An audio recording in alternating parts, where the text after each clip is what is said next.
Cooper Wright and Orville Wright created history when they invented the first aeroplane. Their first aircraft was a small glider which flew like a kite. The Wright brothers spent hours observing the birds flying in the air. They observed that the curved surfaces of the birds' wings helped them to soar up in the wind. When the birds wished to turn and control their speed, they changed the shape of their wings and flapped them. The two brothers thought that they could fly a glider by applying the bird's technique of changing the shape of the wings. They spent the next 3 years making gliders that flew without pilots. The Wright brothers noticed that the greatest challenge in flying an aircraft was to gain good control over it when it is in the sky.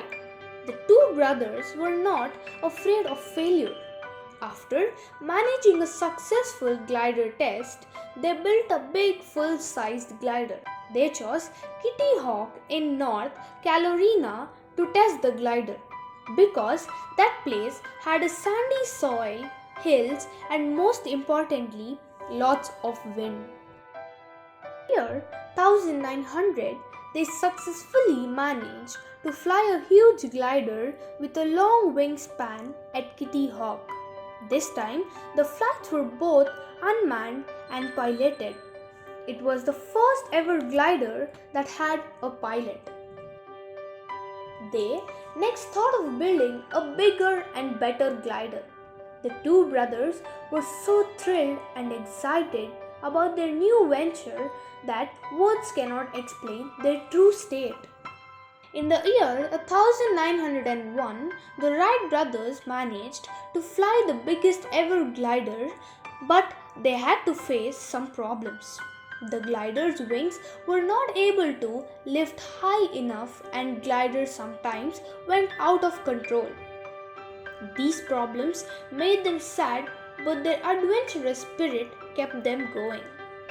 They again started their work and built a new and improved glider that had a tail for stability.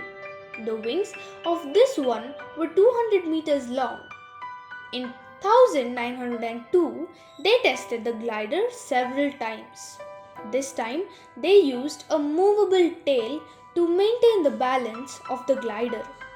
This success brought a lot of happiness to the two brothers. The next project was a motor-powered aircraft. They created a motor and a new aircraft named Flyer, which weighed 500 kilograms. They made downhill track to launch the Flyer. The track enabled the aircraft to attain a good airspeed for flying. The first two attempts failed. The Flyer almost met with a crash during one of these attempts. Finally, on 17th December 1903, Orville Wright was able to fly in his Flyer for 12 seconds. This flight created history as the first ever successful powered flight.